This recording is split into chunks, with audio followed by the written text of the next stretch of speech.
Hey everyone, I'm so excited to be here with you today. I am Ben Eubanks, your host, and this is We're Only Human. Before I tell you about our guest today, I just want to say thank you for listening, and I'd love for you to take a minute, share an episode with someone that you think might be appreciative of it, that might benefit from it, that might be inspired by it, just like you are. Take a minute, leave a review, add a comment, share it on LinkedIn with your community, the people around you, because for me, that is the best and highest praise. That is how and why I do what I do, because I know that it's reaching someone that needs it, and the best way to do that is you. We don't have a marketing budget. You are the opportunity we have to reach out there, and I appreciate every one of you who do that on a regular basis. Today, you're going to hear from Lane McFarland. Got to meet Lane recently at events, and he is a talent executive at a company called Flashpoint. Sharp guy, and he was talking about AI, and I loved hearing his perspective on this because he was thinking about big problems that we can solve and using this to really emphasize the human and not replace it. And so let's jump into this conversation with Lane and learn something about AI and how we can use it to create better workplaces. Don't conduct your analysis in isolation because data is so incredibly powerful. Not defending just the tribe, but defending the organization. Those creative people that you really want to keep empowered, keep excited, keep motivated, keep thinking. A good experience pays dividends down the line. Stereotypes tend to break down in proximity. Welcome to We're Only Human, a podcast about human resources, business, technology, and the workplace. My name is Ben Eubanks, your host, and I'm so glad you're here.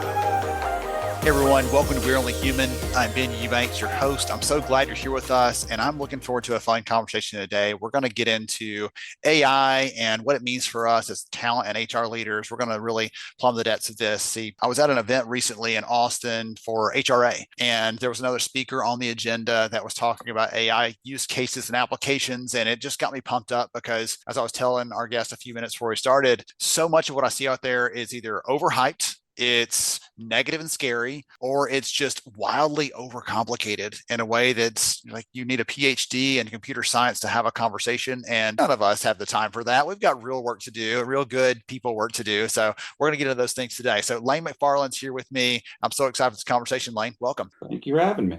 Absolutely. So before we get into the fun stuff we're going to be chatting through today, would you take a minute and tell the audience more about who you are and what you do, please? Yeah, perfect. So like you said, my name is Lane McFarland. I'm the Vice President of Talent Management at Flashpoint, which is a global threat data and intelligence company. We have around 350 team members in 8 countries. So I lead the global talent strategy, which includes performance management, learning development. I also drive a lot of cross-functional operational objectives. I've spent the last 15 plus years leading operations, people strategy, HR, and development across a variety of industries, from high growth startups all the way through VC and PE-backed companies. Excellent. Tremendous.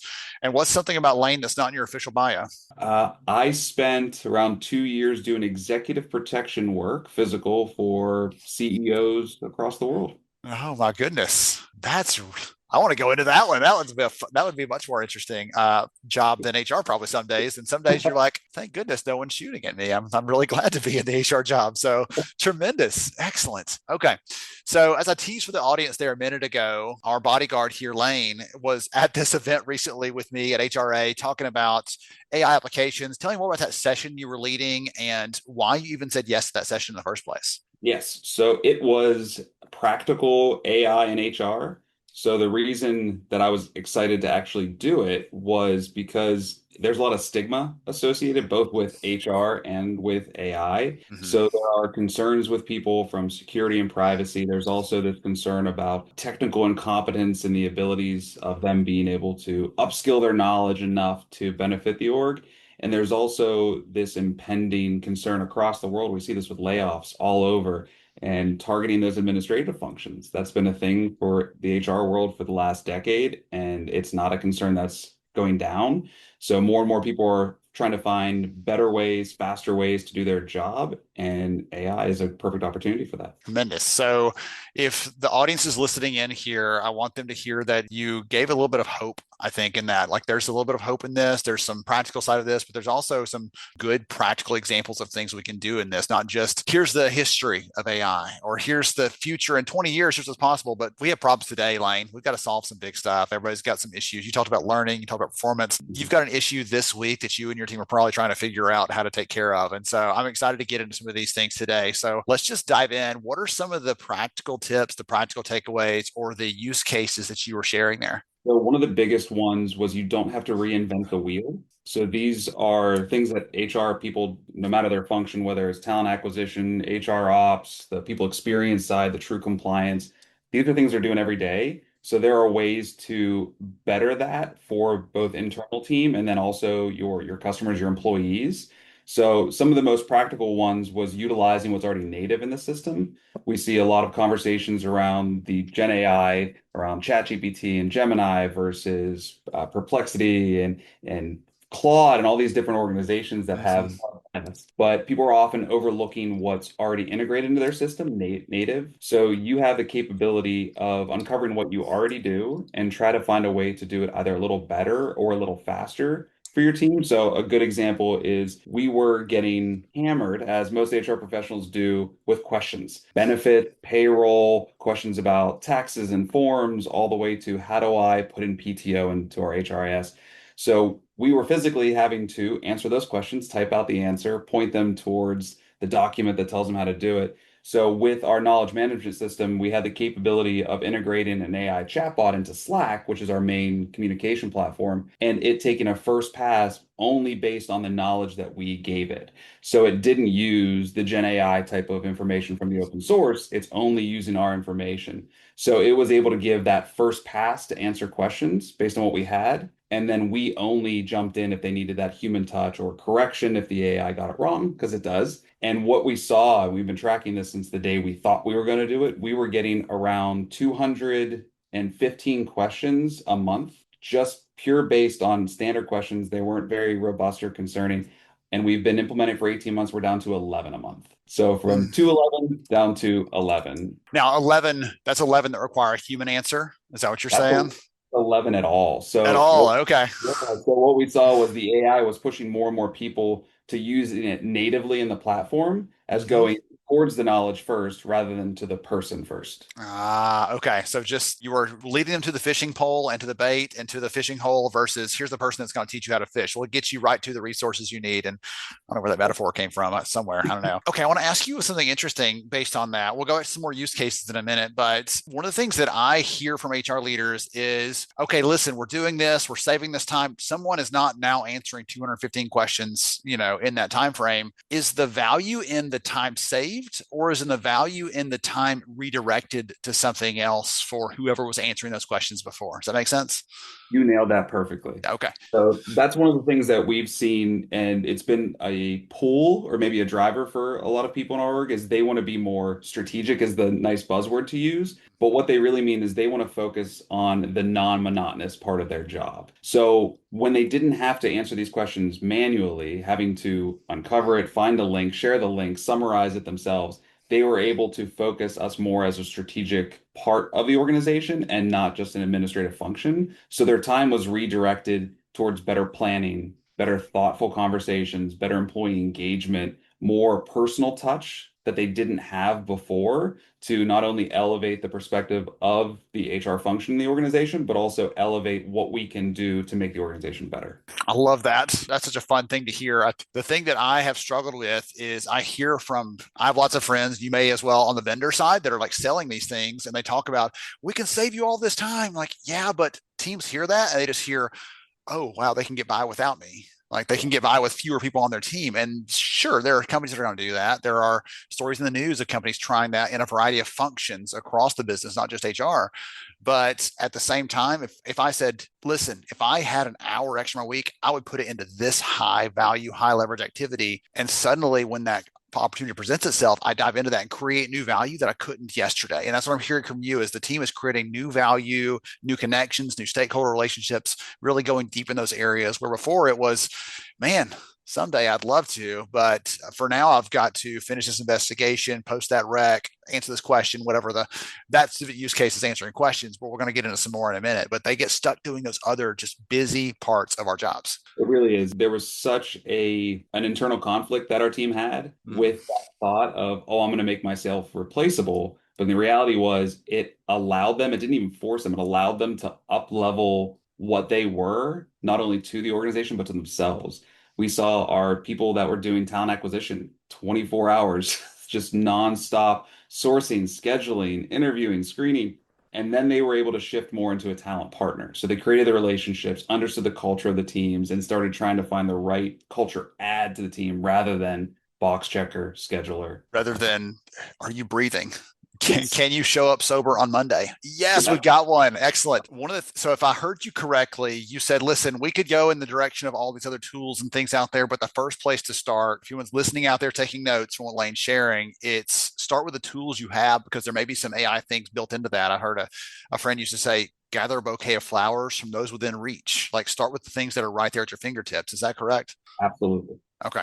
All right. So there's one great use case and example of just let's answer these questions that none of us ever want to answer again. I can't even say it with a straight face. The audience can't see me laughing, but I'm like trying not to laugh so hard because I'm thinking that we had a guy on our team that asked every month, and I'm not kidding, for 4 months straight, he asked, how do I change my 401k deferral? And you might be thinking, well, he was waiting to decide. No, he changed it every month, but he came back every time asking, how do we do that? And I think I was doing what you said earlier, where I was just eventually doing it for him because I was tired of him asking, instead of redirecting him back, like, nope, here's your login, and like getting him back to that starting point so he could do it himself and stop asking me those things. So maybe the 4th month, I told him that I don't know what I did to get him to extinguish that behavior, but finally did that. So, all right. So there's a great use case. I love answering questions. That's one of the things that all of us do that none of us got into HR to do, but we have to as part of our jobs. Take that off our plate. We can do more valuable things. Any other examples or use cases you want to touch on? Yeah, I mean, I would always start with what the need is. What are you trying to solve? Because I'm not sure about everybody else, but if I get kicked off on a project, I write a 100-page document before anybody even gets a chance to tell me what's included in it. So there should always be some clarifying questions. So if you start with what you're trying to solve, it's very easy to decide whether it's something that is native in a tool or you need to redirect and go outside. So another use case is the development. So our team was using a Gen AI model that we have cleared with the organization. We're in security, so no shadow. So once we determined exactly what we were using, the team was identifying some of their development needs, not only to up level where they were currently at and make their job easier, but what it would lead them to as we start making all these operational improvements inside HR. So one of the ones was data science. And it's a clear stamp to put on something, but inside the HR world, it's not very common. We're doing data analysis and people analytics. So this person wanted to up level their understanding of data science, particularly working inside Excel and Sheets. So as his leader, I couldn't spend 8 hours a week teaching him, and I don't want to point somebody towards an LMS course if they don't learn that way. So what we did was we did a dual perspective. He utilized a custom gem, and I can call out that we use Gemini, custom gem to train him with immediate feedback, to where if he encountered a problem in the project that I assigned him, that would not only up level his understanding of our people data and how we do analytics and how we report on it, but it was allowing him to solve the problem he has and then educate him on why there was a problem, what issue he had. And the reason that I said it was custom is because with all the open source information, if anybody's ever dropped a formula from Excel into AI of any of them, it's always wrong. It says this formula exists, and you put it in there, that formula doesn't exist, you can't use it. So this was an easy way to give it 10,000 pages of Excel and Sheets formulas, including app scripting, to where it could solve the problem he needed quickly, because we don't have time to wait around. And it also educated him on how he made the error and how he could fix that immediately and how he could actually learn a little bit more about better ways to do it. So we used it purely for development, and now it's become a consistent go-to when reviewing data. If there is an error, there isn't even the first pass of, hey, Lane, can you look at this for me? Because sometimes I do have the time to help with those things, and other times I don't. So instead of waiting around, mulling over, letting those wheels spin, or popping on overnight, he jumps right into his tool, his custom developed tool that knows him and how he works, to give him an immediate response and educate him on how to fix it in the future. So in my head, I'm trying to wrap my head around this. How long did it take you to put together this entire framework for this development opportunity for this person? 3 minutes. Okay, that's almost embarrassing how quickly. Did you take 2 minutes to at least stretch I between, took, I took 2 minutes to listen. That's what it was. Yes. Okay. The way that we did it wasn't my suggestion to use AI. It was, we first uncovered what his problem was. His problem is he needed education. And we wanted to see, how can I educate him? And then we looked at the capability that I had to break out that time for this specific project with a deadline And he said, I'm already using AI. How could I make it better to not have all these issues? Oh, wow. I talked to the IT director about this. Let me link you two up so you can understand how to make your own. Okay. So the reason I asked that is because you mentioned the other, I heard the other counterpoint of, 8 hours a week to train them or whatever else, you're giving feedback and working through this. It's not that you don't want to do those things, but now when we do get together, it's a sharper, more focused conversation versus all the build up. It's like in the learning world, it's like a flipped classroom sort of experience where you do the reading before you show up, and together we do the social learning piece together versus me just telling all of you the thing you should have read before you got here, right? It makes those times you do get together probably more productive and more valuable, I would imagine. Yeah, yeah, and it drives it more towards that kinesthetic learning. So he's getting the real-time work and stretching those muscles and learning how to do it. At the same time, he's getting real-time feedback without having to wait for the project review time to be scheduled. You talked about the importance of honing in on the problem you're trying to solve. Mhm. And that's one of the things that's, again, it confounds me a little bit because I've said this already. I'll say it again. Anyone out there who hears me that's building AI stuff, I respect you. I appreciate you. But you talk about what the thing is, not the problem it solves way too often. So, Lane, I'm sure you've not heard this word, but if you have spent more than 5 minutes looking around LinkedIn lately, agents are everything and agents are everywhere. And my favorite thing to say to an HR audience is, how many of you woke up this morning and said, you know what I really need? An agent. And there's not a hand that goes up. Like, how many of you would say, we need to get better at tailoring how we communicate benefits to our people? Yes. Or tailoring how we talk about development opportunities to the individual person? Yes. And all these other use cases that matter in the problem. So I'm glad you talked about that one, because that's always my emphasis, my encouragement is know the problem. Don't get swayed by, oh, this uses the latest model of ChatGPT or whatever else. No. Get to the problem you're trying to solve, because you may find out that the best answer is half a head count on your team, or it could be some cool AI model or something else. But until you actually figure the problem out, you can't get to what solutions may fit that actual issue. Yeah. So focus on the problem. So 3 minutes to figure this piece out, right? Make the connections, everything else, get that going. For me, you said one of the responsibilities you have is around learning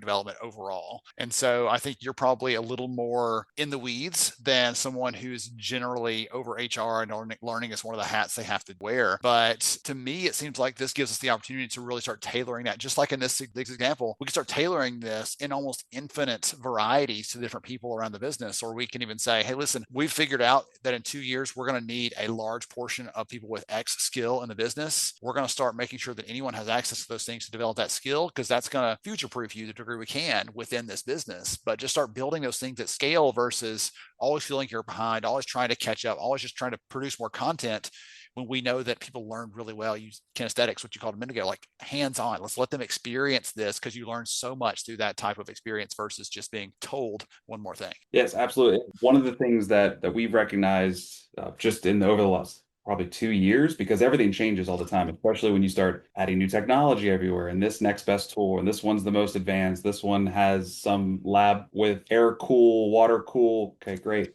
What can we use now? So one of the things that we found were people were less interested in growing the specific skills they had to do the perfunctory part of their job. They wanted to know, what do I need to learn in my current role to get me to the next level that I want to get at? And you don't have a time, even we're a small team, we have 5 people across 350. So even on the talent side, we only have 2 people that are around the development side. So we can't spend the time doing a gap analysis, understanding where they want to go, whether it's here or elsewhere, and dedicating some level from our LMS to creating a mentorship. So we're able to guide them in that fashion, utilizing AI as a personal coach. So not only do we have it native inside our LMS, we also have it available from all the guides we have in our knowledge management system. We have ways for people to reach out based on a gap that they've identified and seeing if we can create a link. So we're still the human in the loop. But if their goal is to grow a skill that no one has at my organization and it's not available on the LMS, what route should I go? So self-service. And we can give those recommendations. We can give those introductions.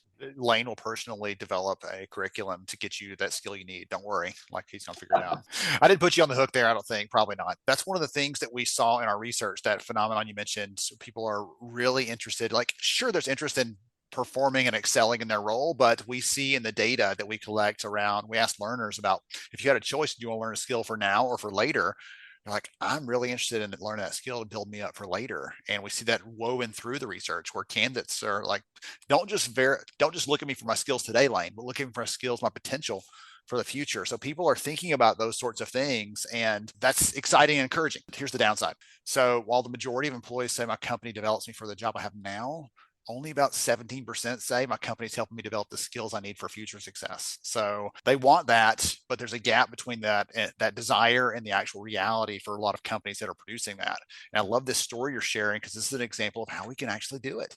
We can make that happen for those teams that are too busy just trying to keep all the balls juggling in the air. It gives them a chance to start taking that on and saying, how do I get Ben ready for what's next for him, and help him see those career paths and know which skills to develop and work on those strengths he already has and build those up.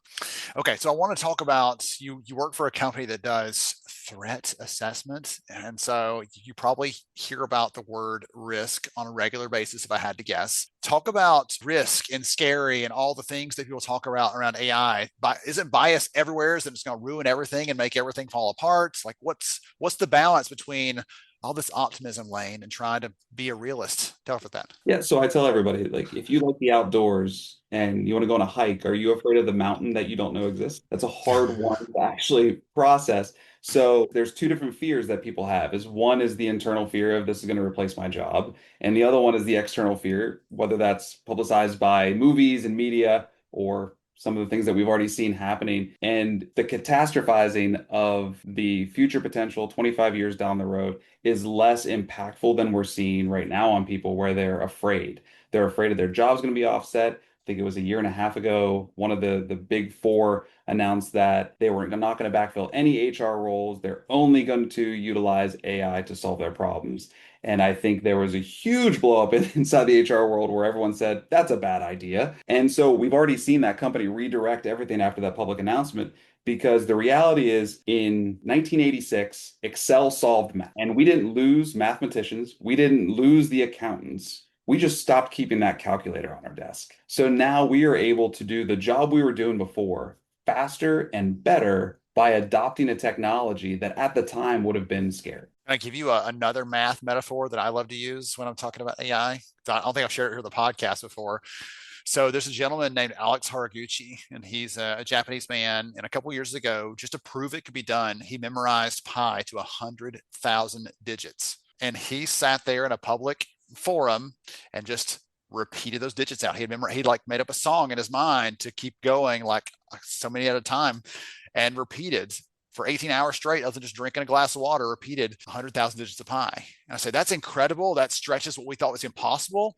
But if I had enough spaces on my calculator, as you said, or Excel, I could do that immediately.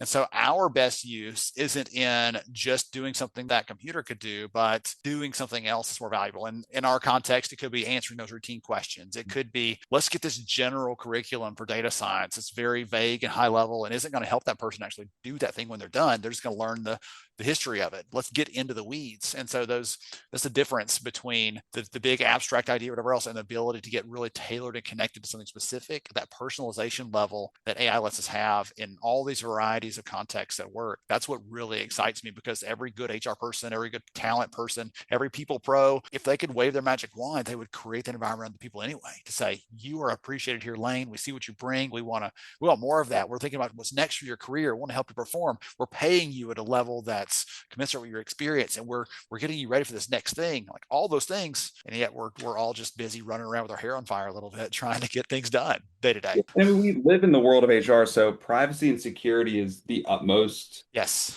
thought. And so there's something that people tend to not think of when they're so fearful of AI taking their job, is there needs to be a human in the loop. Just like any security protocol. I mean, we have analysts that adopt a criminal persona to infiltrate the deep dark web hacktivists and get that knowledge, get that understanding, the intelligence that we need to make the world safer. They have safeguard. They have a human in the loop. They have a process that they're required to follow. And it's the same thing when AI comes into the mix. Once the agentic starts really kicking off, you can't just have an agent solve from start to finish without a human in the loop, because it's a computer. You wouldn't have an HRIS that operated autonomously without having a human there double checking the information. We see it all over where there are threat activists that are putting up fake profiles, fake applying to job, fake interviewing, getting the job, and then getting money filtered somewhere only for finally to meet the hiring manager and go, oh, you're not a person, or you're a different person than I originally interviewed. Well, that's because they added all of these AI features through this whole process without even having a human in the loop to test the fact, is this a human being? And so there is an innate fear because of what we see people utilizing it for in the wrong way. I think you presented this at the HR conference where you said there's this whole interview one where people put it up left to right with their resume in there. They've tested it. Now it's answering questions. They're just reading it. That's a huge thing, especially in the talent acquisition world, that you have to be mindful of. But it could be utilized better. You could do that for interview prep before the interview. You could have it analyze how you think you did based on what you remember your answers to be. It's not appropriate to have it during. So we can utilize the tool in the right way by putting the human in the loop instead of removing ourselves from it completely. Feels like to me, and you can either like thumbs up or thumbs down verbally on this one, but it feels like the teams that are using more and more of that to keep people at arm's length, to keep candidates at arm's length, to stay out of touch with the human, those are the ones you start to see in the headlines where this enterprise company replaced a couple hundred of their HR people with an AI bot. Like that's when that starts to happen because you're already doing it anyway. And you're not saying, hey, I'm doing this in order to do that, or I'm letting this piece of the process go because it's not high value in order to focus on this other area where there's a high value outcome that I can't forego or I can't shortcut. Do you think that's fair? Yes. We saw, I think it was probably, I want to say 4.5, almost 5 years ago. I remember applying for jobs at the time. And I remember seeing these organizations that said, record your response to all of these questions, send it in to us. And if we like it, we'll then schedule a live interview. And my first question was, why? Why would I record my answers to the questions you're going to ask me? That seems a little ridiculous. And we're seeing it still now, but now AI is the one doing the analysis on it. But the reality of it is, do I want to be at that company? And so you're really filtering people out in this process by not only automating, but removing the human part. Because we're humans. This is great talking to you. I love doing this. If you said I'm going to send an AI bot to interview so I can release it on my podcast, that's a numbers game. I'm not talking to you. This is a great deep fake over here. You can't tell, Lane, that I'm a total deep fake. I have scanners and everything. My hands are above the shoulders, so you know that I'm real. Exactly. But that's what I mean is we have all of these things that are coming out where people are removing the human aspect. We're in the human business. We're in the people business, not even just in HR. If you're in sales or GTM or engineering, you're in the people business. So you need to make sure you remain a human and have that human interaction. And you can utilize AI where you need to help support you in that process. Well, I appreciate you sharing that perspective as a candidate going through this because we see both sides. Like, I understand why someone might make that decision, but at the same time, I can't agree with it necessarily, right? I understand their pressure, their stress, they're being pushed to do that. But when I ask an HR audience about this sort of thing, like, how many of you want to work for a company that will not actually speak with you or engage with you live, whether it's in a Zoom conversation or on the phone or anything, it's all automated. How do you want to work for that company? And I'm like, no, because I'm interviewing them as much as they're interviewing me. I want to find out if I'm going to, this bit of life I'm about to give them that I can't get back. You can't say, no, I want those 3 years back. They're gone. And we want to know it's the right choice. It's a candidate, regardless of what job you're applying for. We want to know that they're respected and seen for the people they are. You said that earlier on. They're thinking about the next role in a development perspective. That same thing applies as a candidate and throughout the entire employee life cycle. People want to know that we're seeing them for who they are, for what they can be. And if we're just saying, nope, the bot said you're a 0 and a 1 and that's it, then that doesn't excite me at all. If that's where it's going, I probably need to get out right now because I'm going to be frustrated long term. I agree. And we've seen it over the years in different forms. It just had a different label on it. We have ATS scanners that did keyword recognition and automatic filtering. Now we have AI in the loop as part of the AI or the ATS filtering. So these are all things that we've encountered before. It's just a little bit different now. Yeah, just a different flavor of that same thing, trying to make pursuit of efficiency, right? And there's a difference in being efficient when you're producing widgets on an assembly line. That's probably celebrated. When you're producing people outcomes, striving only for efficiency is leaving some of the biggest value on the table. So yes, you saw that in the manufacturing industry when robots took over the assembly line workers' jobs, fired all the assembly line workers, then the machines started breaking and the company went, oh no, we don't have anybody to fix. Where are those people? Where'd they go? Exactly. And then they hire them back and upskill them to then fix the thing that was doing the job they'd been doing for 10 years. So now all of a sudden they have more skills, it's more productive for the company, and they're also continuing to grow in their own career. That's really cool. Okay, man, I've enjoyed this so much. I'm having a lot of fun. So for people out there listening to this conversation today, this isn't just for us to kick around my love for AI and the conversation broadly about it, but it's to hear some of the outcomes, some of the approaches from you who have been doing this as a leader, doing this day to day, using these tools to create and unlock more value, as we talked about earlier. If you're going to give them a piece of advice or recommendation, I don't care if you double down on something you've shared already, or if it's something else you haven't mentioned yet, we're like, oh, don't forget this. What would you share with them to close today? Be curious and be teachable. And I can use a perfect example. We were signing on a new ATS. Our other one did not keep up with technology. I'm not a recruiter, so I relied on the manager on my team to really drive this. And we approached it for all the reasons that it could save us time. The technology was there. There was no AI in the conversation. And then as we started getting more progressive through there, they said, what are some of the things you wish we had? So, wow, automatic schedule would be great. Oh, wow. So 3 weeks later, we had an AI automated scheduler inside the system just because we opened the opportunity. It was something on their roadmap 3 months in advance, but then they saw a critical opportunity for a beta test with a new customer who was technologically advanced in their thinking. And then from there, we got another AI assistant model in there. And the feedback we gave them was we wanted to be in the loop. We wanted to be the human in the loop. We didn't want an ATS scanner that did keyword recognitions. We wanted our recruiter to enter GTM in the search, go to market, and it would pull sales, revenue, other words that weren't just keyword recognitions that you would find from a traditional ATS scanner. So the curiosity we had, or they had, by asking us, what do you wish we provide, or what do you wish existed? We gave that to them. And from their openness, allowed us to explain why. Why are we trying to do this? In our world, we get 1,000 applicants for one role per day. And it's very difficult for 2 people to go through 1,000 applications a day. But we still want to make sure we're not missing out on people that are not doing a keyword recognition software and updating words. We want to find the person that is the best fit for the role and a better cultural add to the team. And we don't want to close ourselves off. So be curious and be teachable. Be curious, be teachable. Love that. Great set of takeaways for us here at the end of this episode of We're Only Human.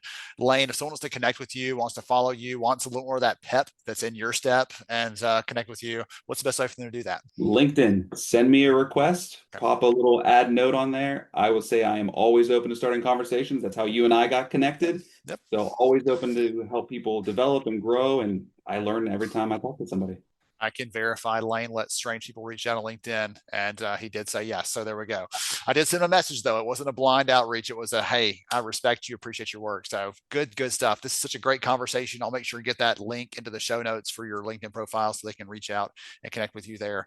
Thank you so much for not just sharing the technical side of this, but the heart behind it. The importance of keeping the human piece in there. I did not want to forget that, and I'm so glad you delivered. Thanks, Lane. For having me. To everybody else out there, I hope you got some good notes, some good encouragement there. Be curious, right? Be teachable. Don't forget that critical piece of this. It's a big conversation about technology, but ultimately the best HR people are going to be both of those things if they're going to do it well. Thank you all for joining us today. We'll catch you again next time on We're Only Human. Thank you so much for joining me on the show today.